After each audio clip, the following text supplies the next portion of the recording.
Even Hillary Clinton had to admit that countries need strong borders and that immigration, illegal and legal, has gone too far. I think we need to call it for what it is. Secretary There Clinton. is a legitimate reason to have a debate about things like migration.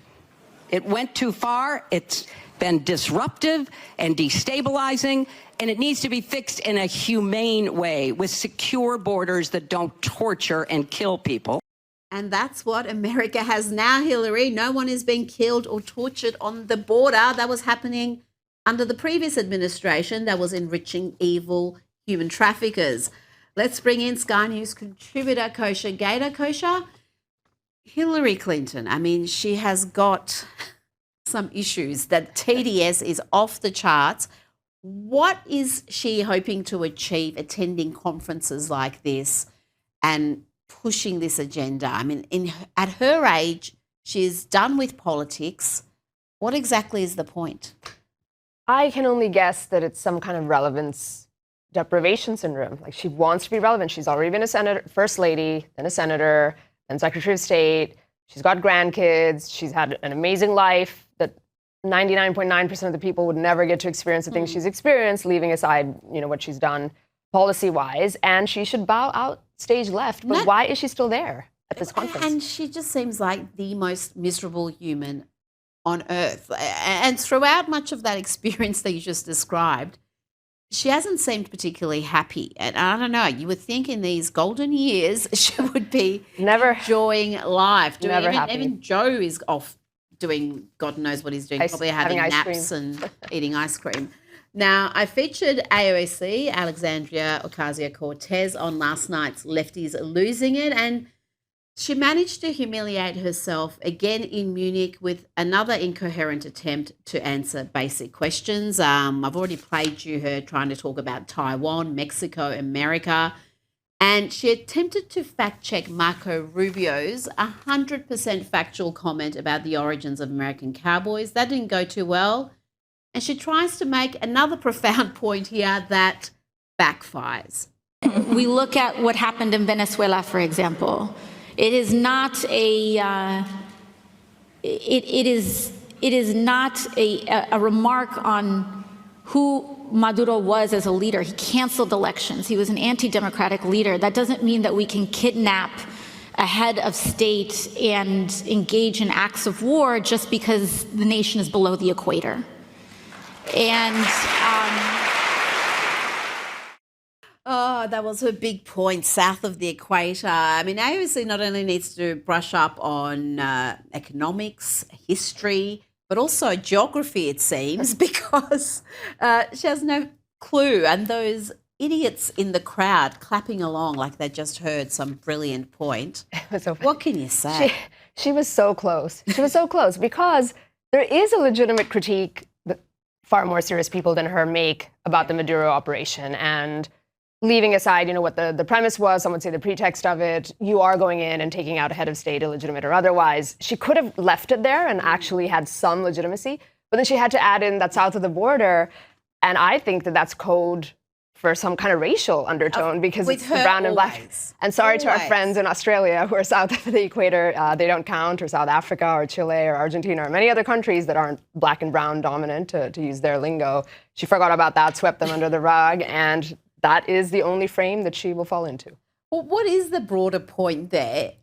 Are they still arguing that removing Maduro, this dictator, this man who's destroyed what was once a wealthy country into one where millions have fled, they're still arguing that's a bad thing, this audacious plan that they managed to pull off without losing a single American life? I mean, that argument in itself, I think, is pretty silly.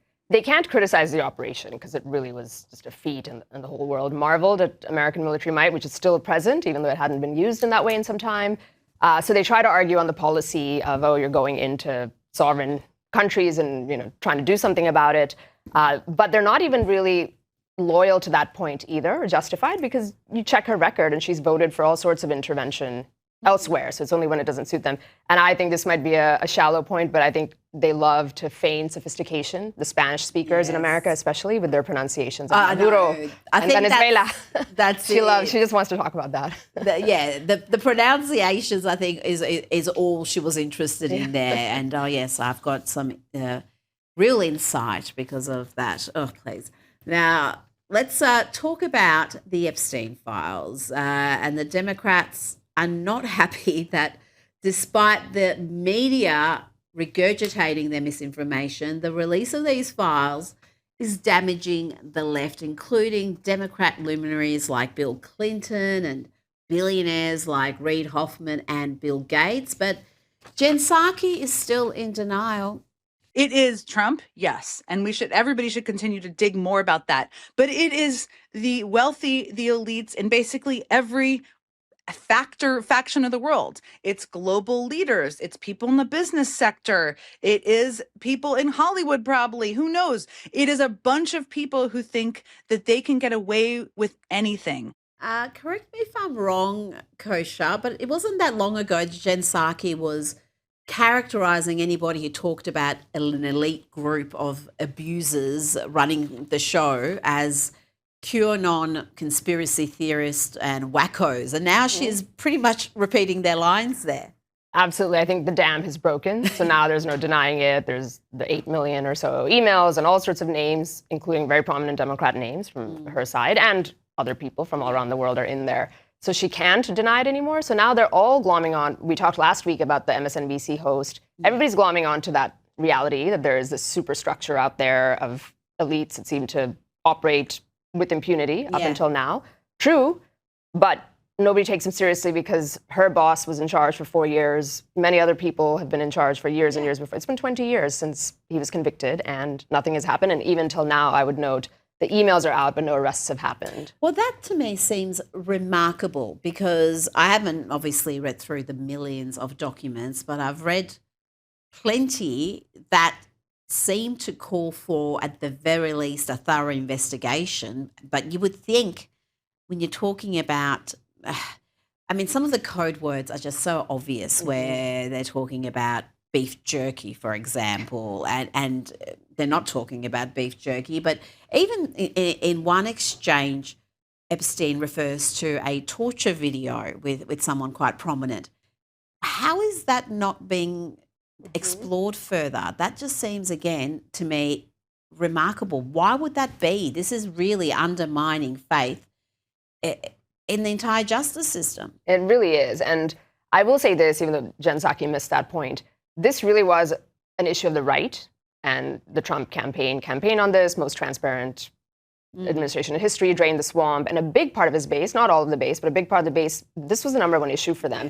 Not because they necessarily care about Epstein or particular people that did things at one point in time, but they do care about that, but it's about what it says about the system and justice and equal justice for all.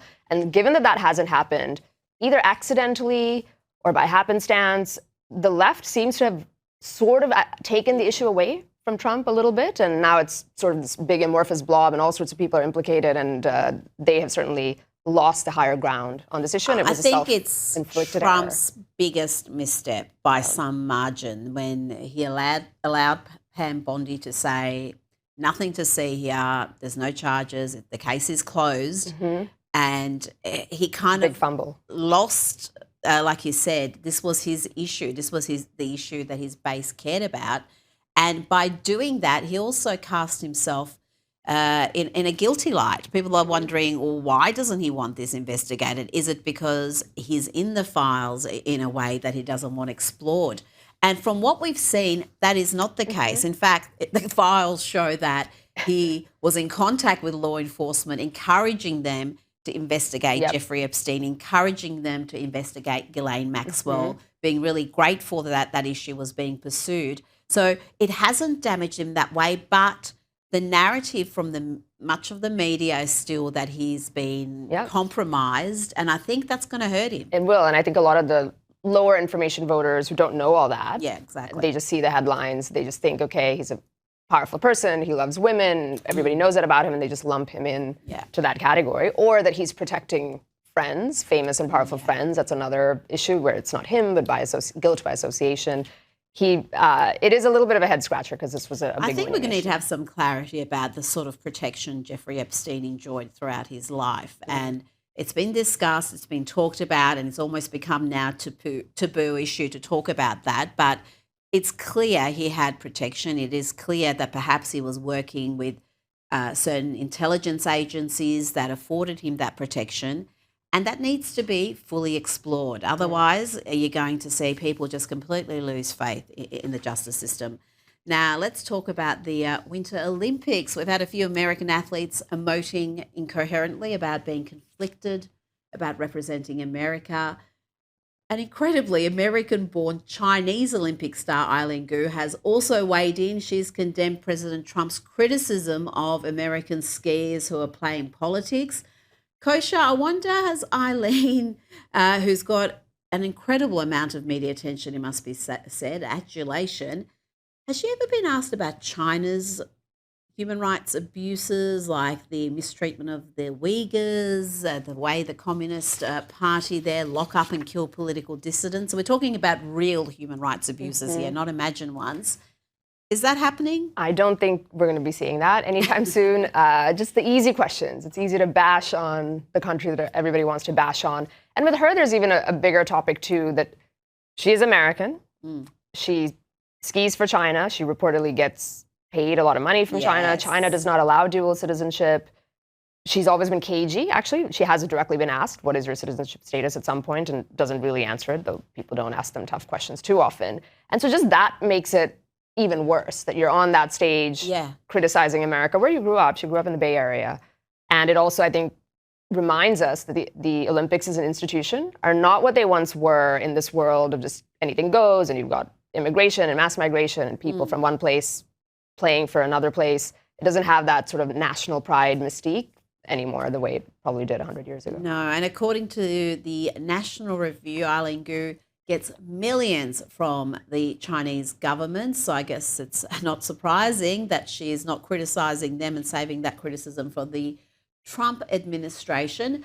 Now, before you go, Kosha, the president has posted quite a diatribe mocking Bill Maher, the leftist who he broke bread with last year. The president wrote, "It was a total waste of time for me to have this jerk at the White House. He came into the famed Oval Office much different than I thought he would be. He was extremely nervous, had zero confidence in himself, and to soothe his nerves, immediately, within seconds, asked for a vodka tonic."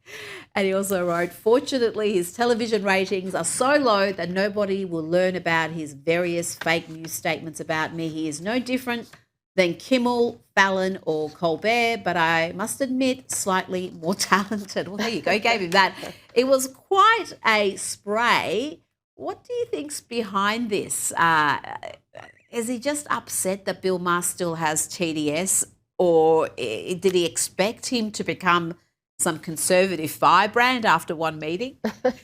It was funny. This definitely goes in the Trump Hall of Fame. I didn't want it to end. Reportedly, in the previous episode, the day before of Bill Maher's show, he mocked Trump for a joke that he made on Truth Social about Canada and China's going to take away the Stanley Cup if Canada cozies up to them.